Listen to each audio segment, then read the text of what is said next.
ክቡራን ተመልካቾቻችን እንደምን ቆያችሁ? እንግዲህ ከትናንትና የቀጠለውን የመደበኛ ፕሮግራሜን ወይም መደበኛ ስርጭቴን እቀጥላለሁ።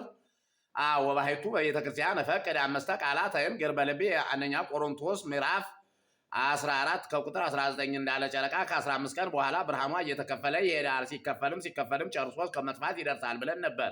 ይህም ምዕመናን አሰርቱ ቃላት ኦሪትን፣ ስድስቱ ቃላት ወንጌልን፣ አምስቱ አዕማደ ምስጢርን ሲማሩና ሲያስተምሩ ኖረው በሞቱ ጊዜ ስልጣናቸው በእደ እግዚአብሔር ለመያዙ ምሳሌ ነው።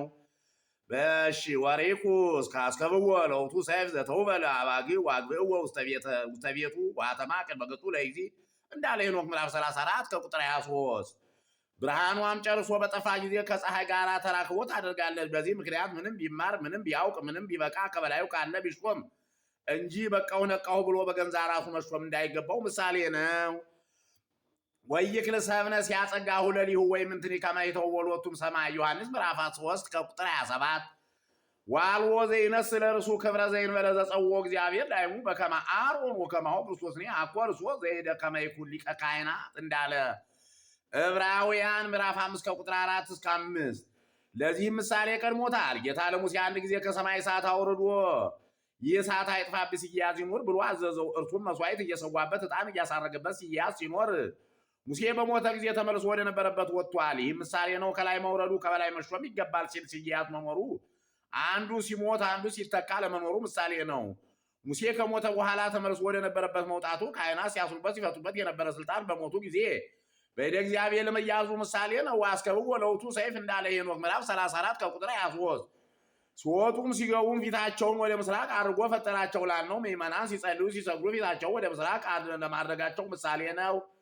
ከወደ ምስራቅ ሲወጡ ፊታቸውን ወደ ምድር አዘግዝቀው ነው። ይህም መምህራነ ትሕትናን ለማስተማራቸው ምሳሌ ነው።